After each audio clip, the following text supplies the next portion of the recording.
오늘 말씀은 이 믿음에 대한 말씀이에요. 지난 금요일 날 제가 십자가에 대해서 우리 성경 전체, 예수님의 사역 전체의 중심이 죽음에 있다, 십자가에 있다, the centrality of the cross에 대해서 말씀을 전했는데, 오늘은 좀 믿음 쪽으로 좀 더 강조를 해서 우리 근본적인 우리 신앙의 자세를 가다듬는 그런 시간이 됐으면 좋겠습니다. 우리 기독교의 핵심은 한마디로 말하면 삼위일체 하나님에 대한 우리의 믿음입니다. 성부 하나님, 성자 예수님, 성령 하나님, 그들의 창조, 사역, 섭리, 통치, 그리고 장차 이루실 심판의 그 모든 영역에서 우리가 믿어야 하고 그 믿음에 따라서 우리의 삶이 결정되는 것이죠. 그러니까 믿음에서 출발하고 믿음으로 성취되는 것이 우리 기독교 신앙이에요. 우리는 전능하신 하나님께서 천지 만물을 창조하신 것을 믿습니다. 인간을 하나님이 창조하시되 하나님의 형상으로 만드셔서 그 모든 어떤 동물들보다도 존귀한 존재로, 인권을 가진 존재로 만드신 것을 믿습니다. 그래서 우리가 인권 운동의 모든 출발점은 살아계신 하나님과 그가 창조하신 하나님의 형상으로 창조하신 그 창조 사역으로부터 출발되어야 하지, 단순히 무슨 인간이기 때문에 인권이 필요하고 그런 거 아니다 그 말이죠. 유물론자들은 인권의 존재 자체를 부정하는 겁니다. 왜? 일반 파리 목숨이나 혹은 무슨 곤충들이나 그 짐승들이나 사람이나 본질적으로 같다는 거예요. 영혼의 존재를 부정하지 않습니까? 우리는 하나님께서 하나님의 형상으로 우리를 만드신 것을 확고하게 믿는 자들인 줄 믿습니다. 우리는 하나님께서 범죄한 인류를 구원하시기 위해서 스스로 육신을 입고 이 땅에 오셔서 죽으시고 부활하시고, 그래서 우리 모두를 하나님의 나라로 인도하실 것을 믿습니다. 교회는 그러니까 이 믿음을 가진 자들이 함께 모여서 하나님께 예배하고 영광을 돌리고 헌신하고 또 사랑하는 성도들과 함께 교제하고 서로를 나누고 또 연약한 자들을 세워서 성숙한 자로 만들어내고 양육하는 거죠. 그리고 주변의 이웃들, 이 교회의 담을 넘어서 연약하고 불쌍하고 우리의 도움을 필요한 사람들에게 사랑을 나눠주고 봉사죠. 그리고 나가서 복음을 알지 못하는 사람들에게 때로는 물을 건너서라도 가서 전하는 전도와 선교의 사역을 하는, 그것이 바로 교회의 5대 사역 아닙니까? 예배, 교제, 양육, 예배, 교제, 양육, 그 다음에 봉사, 그리고 전도 혹은 선교. 믿음의 사람들이 함께 모여서 믿음으로 하나님 앞에 기도할 때 하늘이 열리고 하나님의 놀라운 역사가 나타날 줄로 믿습니다. 어제 8.15 때 서울만 하더라도 거기 광화문 이하 서초동 어디 여러 곳에서 많은 사람들이 막 부르짖고 얼마나 많은 연사들이 나와서 집회를 강행했습니까? 그런데 그 중에는 예수 믿는 사람도 있고 믿음 없는 사람들도 있고 자기의 그 조직에 대해서 어떤 뭐를 위해서 민주노총 같은 모임도 있었고 혹은 우리 의사분들이 또 모이는 모임도 있고 그리고 또 기독교 단체도 모이고 참 많은 사람들이 모이지만은 저는 혼자 그런 생각을 해봤어요. 자, 하나님께서 내다보시고 누구의 목소리를 들으실까? 저는 믿습니다. 예수 그리스도를 믿고 하나님의 나라를 이 땅에 번성케 하기를 원하는 순수한 믿음을 가진 사람들이 함께 예배하고 함께 찬양하고 함께 기도할 때 그 음성을 듣는 줄 믿습니다. 우리나라가 그렇게 하나님의 인도를 받아가야 되죠. 그러니까 교회가 우리 한국 교회가 우리 대한민국의 운명을 짊어지고 나가는 존재가 되는 것이 분명하다 그 말이죠. 여러분, 우리가 믿음으로 기도할 때 기도 응답을 체험하지 않습니까? 믿음으로 기도할 때 표적과 기사가 나타나지 않습니까? 믿음은 사탄과의 영적 싸움에 있어서 최고의 무기예요. 에베소 6장에 보면 믿음을 방패라 그랬지 않습니까? 그냥 악한 자들이, 마귀와 귀신들이 막 악의 화살을 쏘잖아요.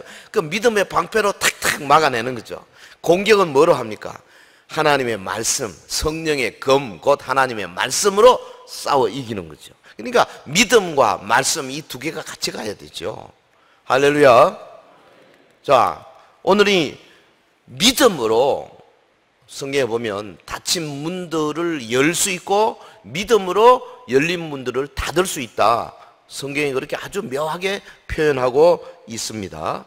본문의 믿음의 선지자 엘리사, 자기 스승 엘리야로부터 갑전이라 되는 영감을 받았지 않습니까? 실제로 엘리사가 엘리야가 행했던 기적을 다 행했어요. 예, 딱 하나 회리바람 타고 하늘을 올리는 것만 안 했지요. 나머지 사람을 살리고 병든 자를 고치고 뭐 쓴 물을 달게 만들고 뭐 대단한 일을 많이 했습니다. 그야말로 믿음의 사람이죠. 그래서 엘리사가 살아계신 하나님을 그 모든 백성들에게 알려줄 뿐 아니라 그들로 하여금 하나님의 영광을 보도록 만든 그런 장본인 아닙니까? 그 오늘 본문이 나오는 이 열왕기야 4장, 여기는 그러니까 엘리사 선지자의 본격적인 사역을 기록하고 있어요. 앞부분에 보면은 뭐 그 선지생도의 부인 그 계속 기름을 끊어지지 않도록 만들어 가지고 살리는 장면 나오죠. 그리고 오늘 본문에 보면은 여기 엘리사를 가리켜서 하나님의 사람이라고 계속 말하는 장면이 나오잖아요. 열왕기야 4장에 하나님의 사람 11번 나옵니다. 아무나 보고 하나님의 사람이라고 말하지 않습니다. 오늘 저와 여러분이 당신은 하나님의 사람이다 이렇게 말하면 얼마나 좋겠어요. 예, 장로님들, You are the man of God, 하나님의 사람이다. 이게 뭐 그거보다 더 귀한 영광스러운 이름이 없죠. 아무나 붙일 수 있는 이름이 아니에요. 그리고 성경이 말하고 있지 않습니까? 하나님의 사람은요 반드시 따라 붙는 게 있습니다. 뭡니까? 하나님의 말씀입니다.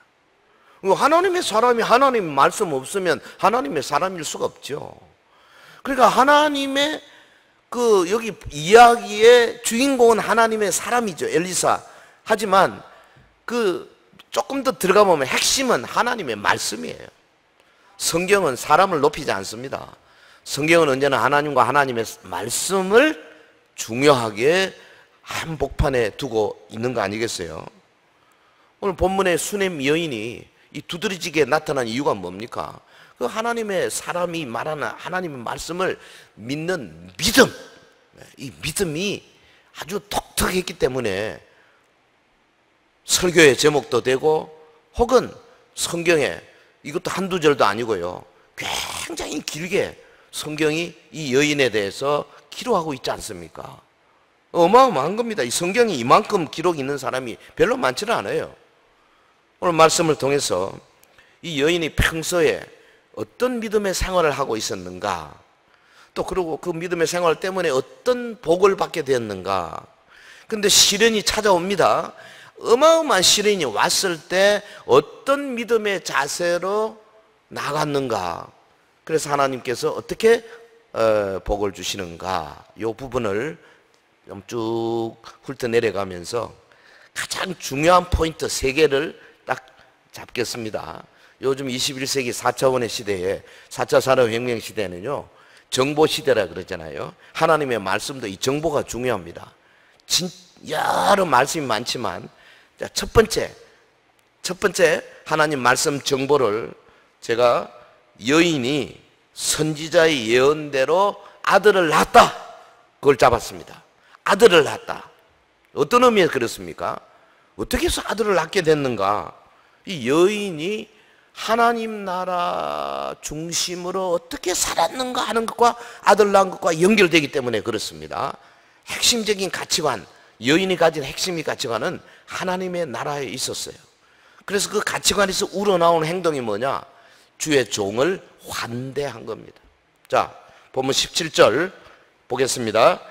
여인이 과연 잉태하여 한 해가 지나 이때쯤에 엘리사가 여인에게 말한 대로 아들을 낳았더라. 여기 열왕기하 4장 7절에서 37절까지 긴 본문에 한 큰 사건이 두 가지 나오죠. 그 엘리사 선지자를 헌신적으로 공개한 여인의 믿음, 이게 쭉 나와서, 그래서 엘리사가 아마 하나님께 기도했겠죠. 그 여인에게 아들을 낳게 득남게 했죠. 그게 하나의 사건이고, 근데 이 아들이 갑자기 죽었어요.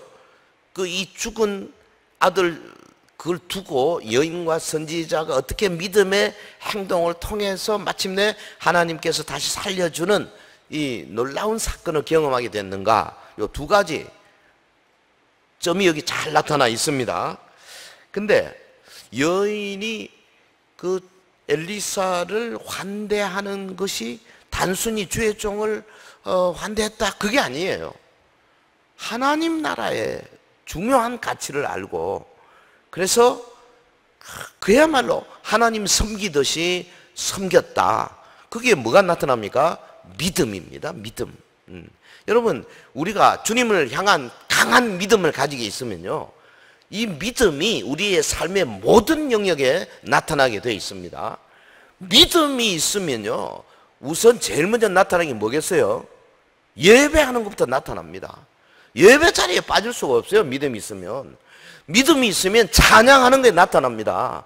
믿음이 있으면요, 하나님 앞에 감사로 나타나요. 믿음이 있으면 교회를 사랑하게 돼요. 아멘 안 할 겁니까? 믿음이 있으면 교회 성도들에게 막 잘해주고 싶어요. 믿음이 있으면 물질이 아깝진 않아요. 헌금도 막 하게 돼 있어요. 믿음이 있으면 교회에서 맡은 자기 직분에 대해서 정말 조심스럽게 생각하고 열심히 하고자 해요. 믿음이 있으면 10계명 1, 2, 3, 4, 5, 6, 7, 8, 9개 10계명을 어기고 싶지 않아요.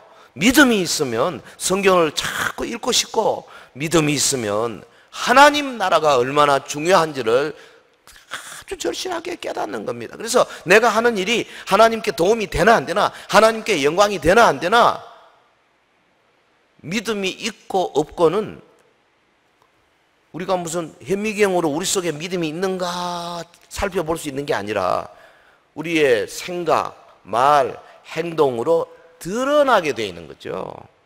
할렐루야. 그 믿음이 있다 하면서 행동이 없으면 죽은 믿음이라 그랬잖아요. 이 여인의 믿음, 여인은 여기서 이 본문에서 어떻게 나타나느냐? 선지자 엘리사를 환대하는 것으로 나타나요. 본문에 보면 여인이 상당히 돈도 있었다 그랬어요. 부와 지위를 갖고 있었어요. 그런데 하나님 나라 중심의 확고한 가치관을 가지고 있었다 그 말이죠. 그러다 보니까 하나님께서 이 여인의 믿음에 대한 복을 주신 거죠. 예. 주의 종을 환대하며 하나님 나라 중심의 삶을 살던 여인에게 하나님께서 오랜 수건이던 아들을 선물로 받게 된 거죠. 여기 수넴이라는 곳이 어디냐면, 저 위에 그 갈멜산이 있고요, 그 밑에 무기또가 있어요. 무기또에서 한 11km 남방입니다, 이게. 그러니까 이 수넴에서 갈멜산까지 한 60리 정도 됩니다. 이제 엘리사는 갈멜산에 있었어요. 그런데 이 양반이 그 당시 상당히 나라 전체에 큰 일을 하는 사람이라 왕하고도 가까워요. 그리고 뭐 사령관하고도 가깝고, 그래서 왕의 그 왕궁이 어디 있습니까? 사마리아에 있잖아요. 저기 사마리아에. 그러니까 갈멜산에서 사마리아로 그 중간에 왕의 별궁이 있는 곳이 그 뭐죠? 그 이스라엘이라고 하는 데 있어요. 그러니까 이 지역을 다니면서 엘리사가 자주 다녔는데 그 중간에 수넴이 있어요. 그러니까 요즘은 뭐 차로 다니니까 금방금방이죠. 그 당시 뭐 노새 타고 나귀 타고 뭐 그냥 세워라 내워라 얼마나 힘들어요. 그러니까 수냄쯤 오면은 어디 쉬어야 된다고. 여기 보니까 이 많은 사람들이 수냄에 살았지만 하나님의 사람을 알아본 사람은 이 여자밖에 없었어요. 그리고 이 여인이 뭐라 그러냐면 하나님의 거룩한 사람, 이런 마음이 있었잖아요. 본문 9절 볼까요? 여인이 그의 남편에게 이르되 항상 우리를 지나가는 이 사람은 하나님의 거룩한 사람인 줄을 내가 압니다. 이야, 하나님의 거룩한 사람. 예? 이게 히브리 말로 이쉬 엘로힘 카도시, 이거 엄청난 단어입니다. 이게 이쉬 엘로힘 카도시. 아마 성경에 여기밖에 없지 싶은데요. 하나님의 거룩한 사람입니다. 이 여인이 엘리사를 대하는 태도가 어떠했는가는 미루어 짐작이 갑니다. 그래서 어느 정도로 했냐, 10절에 보면 우리가 그를 위하여 작은 방을 담위에 만들고 침상과 책상과 의자와 촛대를 두사이다. 그가 우리에게 이르면 거기에 머물리이다. 남편하고 인원했어요. 집에다가 옆에 이제 말하자면 다락방을 지은 거죠. 그리고 출입구도 그 본체 출입구가 아니고 옆으로 이렇게 좀 프라이버시를 가질 수 있도록, 선지자가 자연스럽게 드나들 수 있도록 이렇게 출입구를 만들고, 그 방 안에다가 책상, 의자, 촛대. 근데 사실은 뭐 우리말로 번역은 이렇게 했지만 이 책상, 슐르한, 의자가 키세라는 거고, 촛대라는 것이 그 메노라는 거 아닙니까? 이거 일반 집에는 잘 없는 거예요. 굉장히 귀한 것들입니다. 그러니까 돈 많은 여자니까 최선을 다하여 우리 선지자님께서 편안하게, 예? 갈멜산 가는 길에 푹 하룻밤 쉬시고 가시도록 이렇게 투자한 거죠. 정성을 다하여 하나님의 사람을 환대하는 모습. 이게 성경은 지금 뭘 말하고 있냐면 여인의 믿음을 말하고 있는 겁니다. 할렐루야. 예, 믿음을 가지시기 바랍니다. 믿음을 가지시기 바랍니다. 내 믿음 있습니다. 아무리 소리 질러도 소용없어요. 그게 나타나야 돼요. 믿음 있다는 사람이 11조 아는 사람이 있겠어요? 믿음 있다고 하는 사람이 1년에 뭐 감사한 거 전혀 안 하, 그거 불가능한 겁니다. 수시로 하나님 앞에 감사하고 이웃을 돕고, 그 죽어가는 사람 전도하고 기도하고, 그게 믿음이에요. 그러니까 엘리사가요, 여인의 환대에 마음의 감동을 받은 거죠. 그래서 어느 날 여인에게 소원을 묻지 않습니까? 13절에 내가 너를 위하여 무엇을 하랴? 왕에게나 사령관에게 무슨 구할 것이 있느냐? 이 말을 딱 듣는 순간에 선지자가 꽤 왕이나 사령관하고 잘 통하는지 알 수 있겠죠. 요즘 같으면 뭐 대통령, 뭐 장관, 무슨 국회의원, 내 잘 통한다, 뭐 필요한 거 뭐 없어, 이거 같은 겁니다. 그게 뭐 엘리사가 무슨 자랑하는 거 아닙니다. 엘리사가 지금 전국적으로 유명한 분이에요. 왕이 엘리사에게 가서 나중에 막 붙들고 나의 아버지여 기도하고 막 그러잖아요. 근데 여인이 뭐라고 대답합니까? 여인이 이르되 13절 나는 내 백성 중에 거주하나이다. 참 성경은 이렇게 아주 단순하게 기록하지만 이걸 심리적으로 조금만 더 파고 들어가면 뭡니까? 나는 단지 하나님의 백성으로 만족합니다. 왕이나 사령관에게 뭐 부탁할 거 없습니다. 그거 아니에요? 예? 그 여인이 주의 종을 대접한 것이 뭘 바라고 한 게 아니다 그 말이죠. 나는 그저 하나님의 백성으로 존재하는 것만 해도 감사한 일입니다. 순수한 마음에서 비롯된 거죠. 여러분, 대가를 바라지 않는 믿음, 이게 진짜예요. 믿으시면 아멘. 절대 우리 교회 안에서도요, 뭔 대가를 바라고 뭐하고 무슨 활동하고 그런 거 하면 안 돼요. 사람인지라 어쩔 수 없이 뭐 이렇게 좀 생기는 거는 어쩔 수 없어요. 하지만 의지적으로 이거 물리쳐야 돼요. 대가 바라지 마세요. 그냥 하나님 좋아서, 하나님 나라가 귀해서 주께 영광 돌리기 위해서 하는 거지. 동의하시면 아멘. 우리 서영교회 성도들은 뭐 대부분 다 그렇습니다만은 혹 원수, 마귀와 귀신들이 와서 살살살 꼬실 수가 있어요. 야, 니 해라. 그러면 뭐 어떻게 될 거다. 특별히 무슨 그런 거 있지 않습니까? 교회가 뭐 큰 행사하고 뭐 공동회하고 뭐 투표하고 이럴 때 보면요, 그런 것들이 자연히 일어나게 돼 있거든요. 자, 그래서 이게 참 보통 쉬운 게 아닙니다. 이게 어려운 게 아닙니다. 우리가 하나님 앞에 믿음으로 평소에 준비를 잘 해야 합니다. 이 여자 아름다운 믿음을 가진 여인이에요. 예. 유일하신 하나님 중심으로 산 여인이죠. 어떻게 됐습니까? 만물이 소생하는 때 봄이 오면 아이가 태어날 것이다. 성경에 보면 여자가 덤뿍 받아가지고 예 믿습니다 그러지 않았어요. 에이 선지자님께서 왜 그렇게 농담을 하십니까? 요 정도 나왔어요. 근데 여러분 여기 중요한 건 뭔지 아십니까? 그런 순간에 약간 믿지 못하는 게 중요한 거 아니에요. 전체 흐름이 중요한 거예요. 그렇잖아요. 뭐 사가랴도 세례 요한 아버지 된 사가랴도 성전에서 못 믿으니까 그냥 잠깐 입을 봉해버렸죠.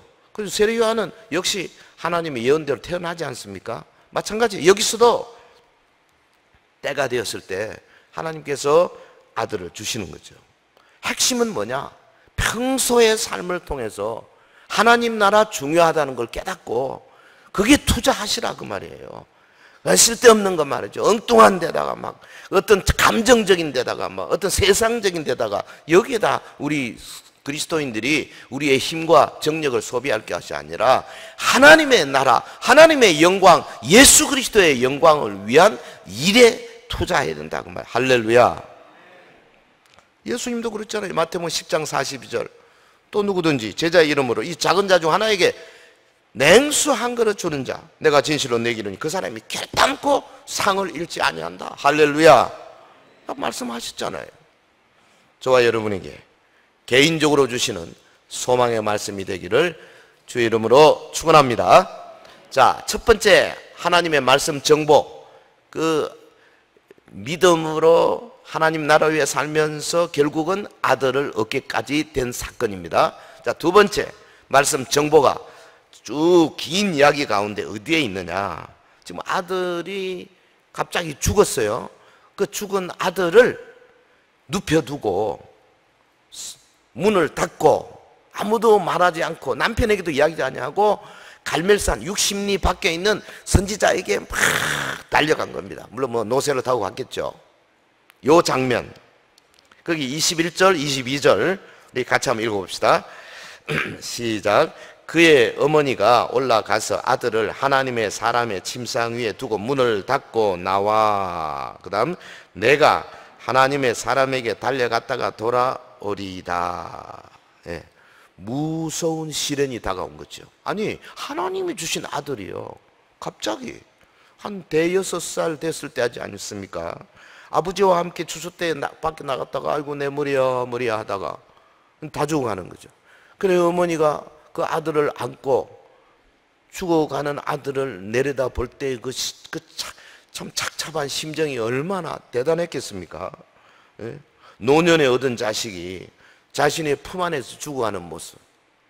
자, 요 사건에서부터 이 여인의 믿음의 진가가 드러나기 시작합니다.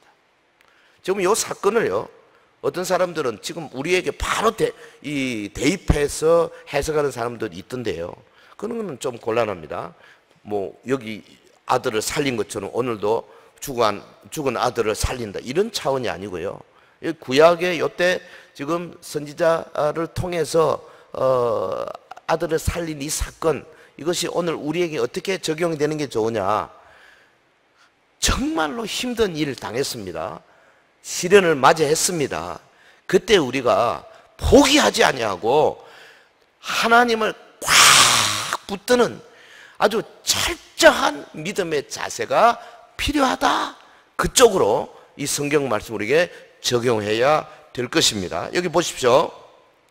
자, 이 여자가 먼저 뭐부터 했습니까? 아들의 시신을 그 자기 집에 만들어 놓은 엘리사 선지자의 그 방 침상 위에다가 눕혀두고 21절에 보면 문을 닫고 나왔다 이렇게 표현했습니다. 뭐 문 닫고 나왔다 표현 안 해도 되는데요. 굳이 문을 닫고 나왔다. 저는 여기에 방점이 있다고 생각합니다. 여인이 아마 이야기를 들었을 거예요. 엘리사 선지자의 스승 엘리야 선지자 시대에 열왕기상 17장에 보면은 그 사르밧 과부의 아들이 죽었어요. 그 엘리야가 살리지 않습니까? 그때 어디다 눕혀두냐? 엘리야 선지자의 침상에 눕혀두고 살린 거죠. 여인이 몰랐을 리가 없습니다. 아주 유명한 사건이기 때문에. 아들이 죽은 사실을 아무개도 안 알렸습니다. 그리고는 문을 닫고, 그러니까 아들이 지금 문 안에 있어요. 그리고 이제 여인이 갈멜산 선지자에게 팍 달려갑니다. 자, 여러분 위에서 한번 내려다 한번 보십시다. 여인에게 있어서 이 문을 닫았다. 닫힌 문은 솔직히 믿음의 문이에요. 따지고 보면. 선지자에게 가서 하나님의 사람에게 가면 놀라운 일이 일어나리라. 다 이 믿음으로 지금 달려가는 겁니다. 예수님도요, 곳곳에서 이 문에 대해서 암시를 많이 주셨어요. 근데 너는 기도할 때 내 골방에 들어가. 뭘 닫고? 문을 닫고 은밀한 중에 계신 내 아버지께 기도하라. 여러분, 하나님은 막 그냥 뭐 예고 없이 불쑥 찾아오는 사람을 아무 때나 맞아주는 그런 분 아니에요. 하나님은 은밀한 중에 나타나 우리와 함께 하시는 분인 줄 믿습니다. 이 중요한 거예요. 하나님의 속성이에요. 뭐 평소에는 아무 준비도 안 하고 있다가 어려움을 당할 때 그냥 나한테 왜 이런 일이 있을 수 있습니까? 한다고 일이 되는 게 아니라니까. 믿음으로 평소에 하나님과의 은밀한 교제를 즐기는 사람이 정말 중요한 거예요. 여인이 문을 닫은 것은 하나님께 손을 뻗치는 길이 있음을 인정하는 행위다. 이렇게 상징적으로 생각할 수 있어요. 그러니까 그 방은 엘리사 선지자를 대표한다면은 이 갈멜산에 있는 엘리사는 주 하나님을 대표한다. 이렇게 볼 수 있다 그 말이에요. 보세요. 닫힌 문은 모든 믿는 자들에게 동일한 깊은 의미를 주는 겁니다. 불신 세계는 알려지지 않은 은밀한 세계.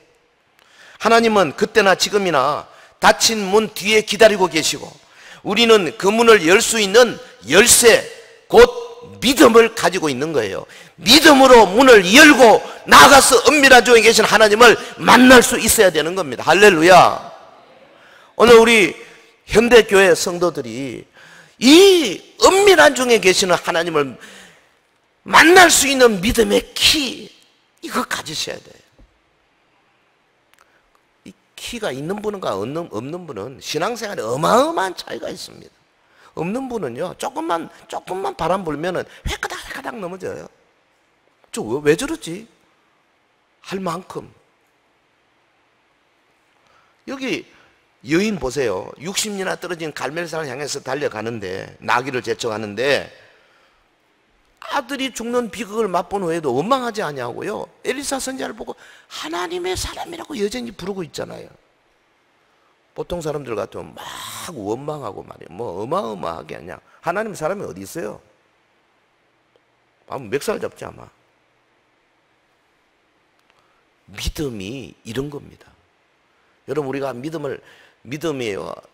아주 가는 믿음 줄도 있지만 제법 두꺼운 그 큰 배의 닻을 내릴 만한 그런 두꺼운 쇠사슬 같은 믿음, 이거 가지는 게 얼마나 좋아요.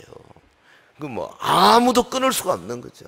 예수 그리스도 안에 있는 하나님의 사랑에서 누가 우리를 끊으랴. 환난이나 핍박이나 기근이나 적신이나 위험이나 칼이랴 그러잖아요.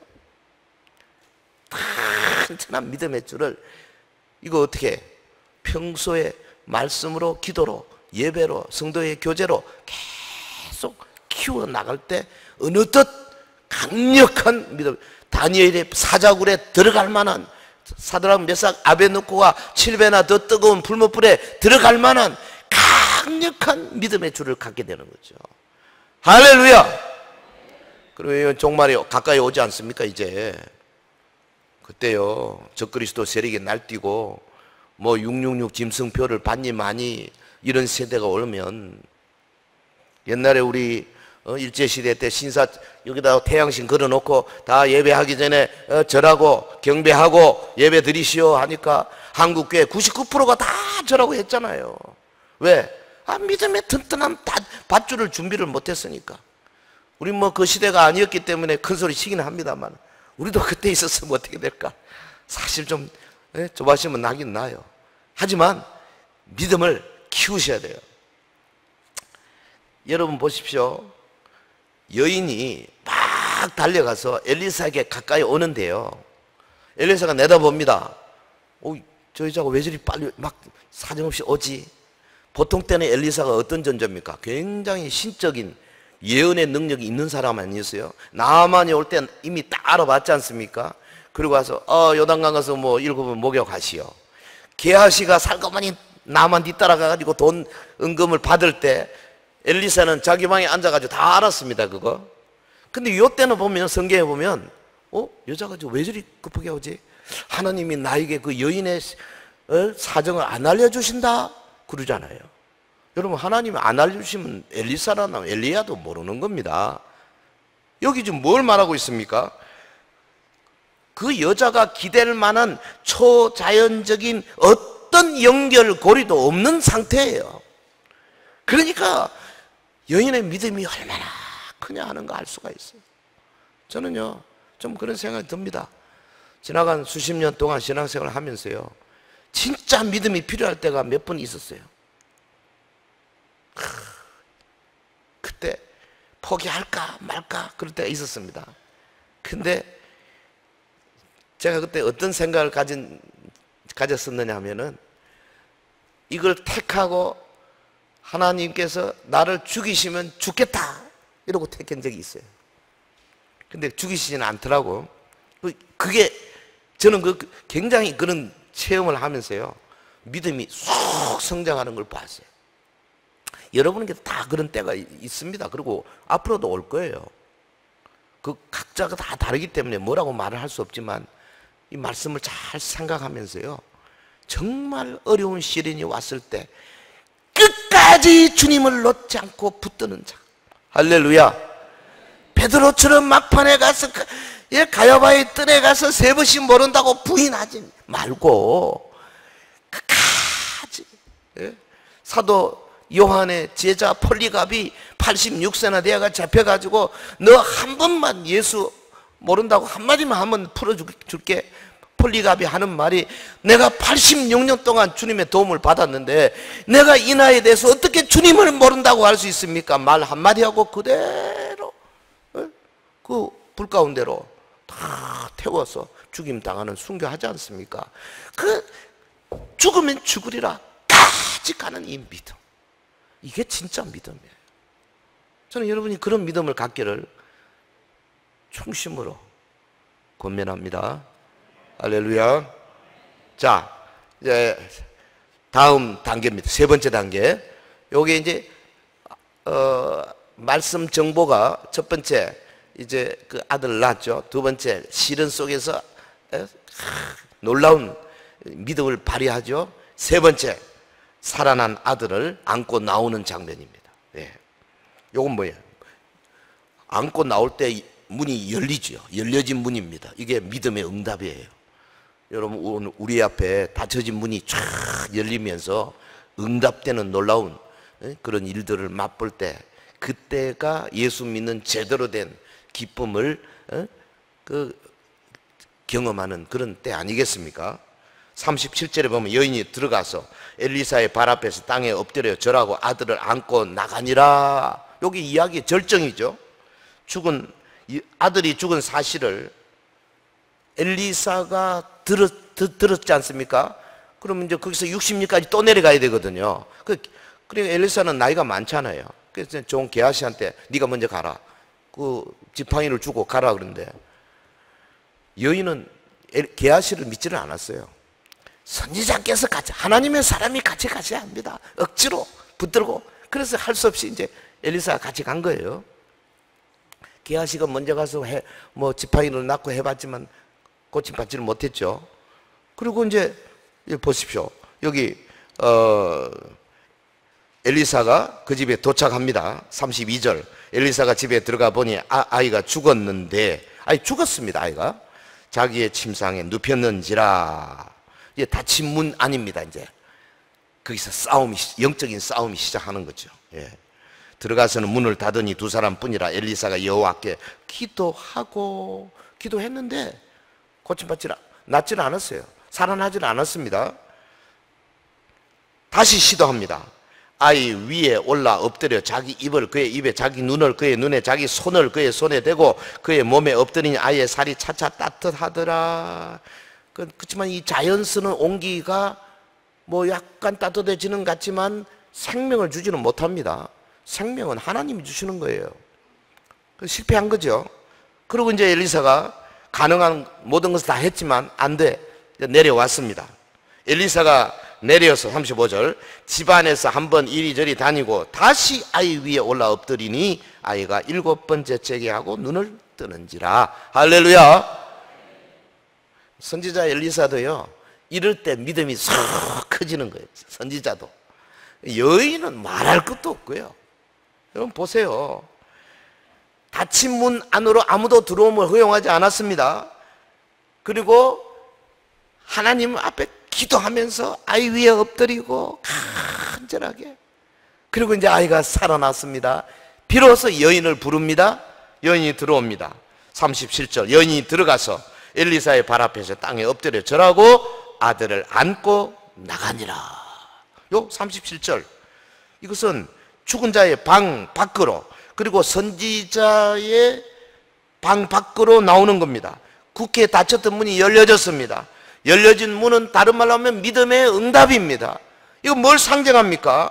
이 열려진 문은 장차 예수 그리스도 이 땅에 오셔서 죽으시고 땅에 묻히시고 그리고 사흘 만에 부활하실 때 돌문이 열려지는 것을 상징할 뿐 아니라 장차 주님이 다시 재림하실 때에 예수 안에 죽은 자들의 무덤이 열리고 살아있는 자들이 호련히 변화하고, 그래서 부활체와 변화체가 공중에서 주를 만나서 주님과 함께 왕국을, 천년왕국을 이루는 이 위대한 역사를 여기서 지금 신랄같이 보여주고 있는 거 아니겠어요?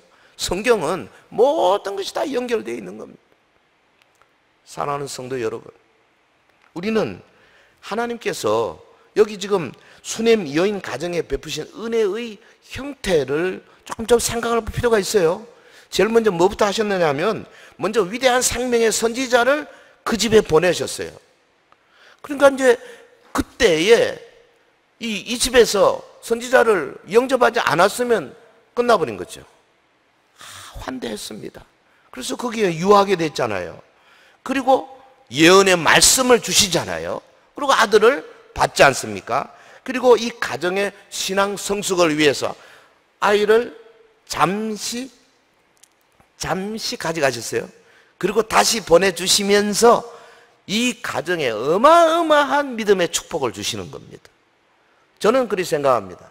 우리 이 땅에 사는 모든 믿음의 사람들요, 시련이 올 때 내가 법을 어기고 내가 아주 잘못해가지고 내가 형벌을 받는 것은 그건 지가 잘못한 거지만은 일반적으로 그렇지 아니하고 갑자기 어려움이 오고 갑자기 사업이 혹은 갑자기 자녀 문제가, 갑자기 부부관계, 갑자기 여러 가지 교회의 어려운 문제 오고 이런 것들은요, 우리의 신앙을 크게 단련시키고 아주 정금같이 만들려고 하시는 하나님의 귀한 뜻이다. 할렐루야.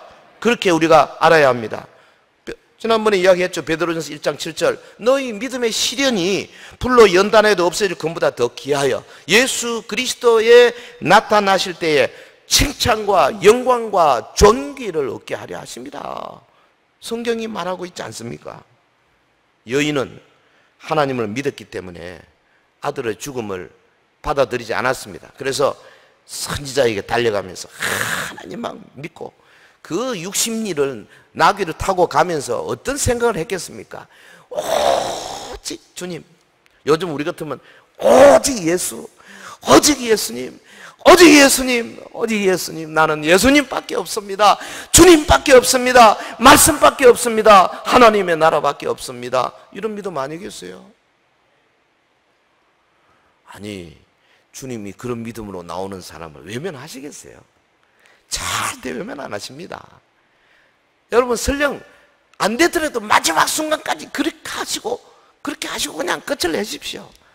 그러면 이 땅에서 혹시나 이루지 않을 수 있지만 하나님의 나라에서 상급이 어마어마하게 그 생명의 면류관, 썩지 아니한 면류관, 자랑의 면류관, 영광의 면류관, 의의 면류관, 면류관들이 기다리고 있어요. 말씀을 맺겠습니다. 우리가 너무 기도를 급히 중단하기 때문에 응답받지 못하는 경우가 한두 번이 아니지 않습니까? 정말 이것은 기도 제목이다. 내가 이건 꼭 해야 되겠다. 하나님이 주시는 거다. 여러분 확신 오거든요. 막 일주일이고 한 달이고 두 달이고 끝까지.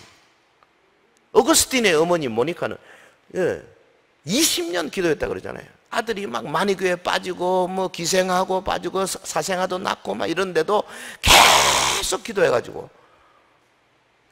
어거스틴 5세기에 사도 바울 이후에 최고의 성자가 되지 않아요. 그 어머니의 기도 때문이거든요. 그것도 금방 이루어진 게 아닙니다. 쫄깃하게 끊임없이 하나님 앞에 매달리는 믿음. 이 믿음에 여러분 잊어버리지 말 것은 하나님 앞께로 나가는 유일한 길은 예수 그리스도. 그분의 십자가, 그분의 당하신 고난, 그분의 말씀, 그분의 부활, 그분이 장차 재림할 그 놀라운 소망, 이겁니다. 할렐루야. 예수 외에는 하나님께로 나갈 다른 길이 없습니다. 이 문은요, 어린아이가 예수님에 대한 믿음 가지고 어린아이가 탁 타치해도요 문이 열리게 돼 있어요. 그 정도로 예수님을 향한 믿음이 중요한 겁니다. 요한계시록 3장 7절에 그랬죠. 거룩하고 진실하사 다윗의 열쇠를 가지시니 곧 열면 닫을 사람이 없고 닫으면 열 사람이 없는 그가 이르시되 볼지어다 내가 네 앞에 열린 문을 두었을 때 능히 닫을 사람이 없으리라. 주님이요, 문 닫는 거 문 여는 거 굉장히 관심이 많으세요. 우리 앞에 열린 문을 두었습니다. 능히 닫을 사람이 없으리라. 믿음의 열쇠를 소유하고 있지 아니하는 한 아무도 열고 들어갈 수가 없어요. 그러나 우리는 믿음의 열쇠를 갖고 있지 않습니까? 그래서 어떤 어려움이 오고 어떤 시련이 온다 할지라도 예수 그리스도를 믿는 믿음의 열쇠를 사용해서 열고 들어가서 주님 만나고 살아나고 놀라운 축복을 받는 그런 은혜가 있기를 주의 이름으로 축원합니다. 마라나타, 주님이 속히 오셔서 우리 모두에게 부활의 영광을 주실 그날까지 우리가 이 믿음을 잃지 않고 달려가기를 주 예수 이름으로 축원합니다. 축원합니다.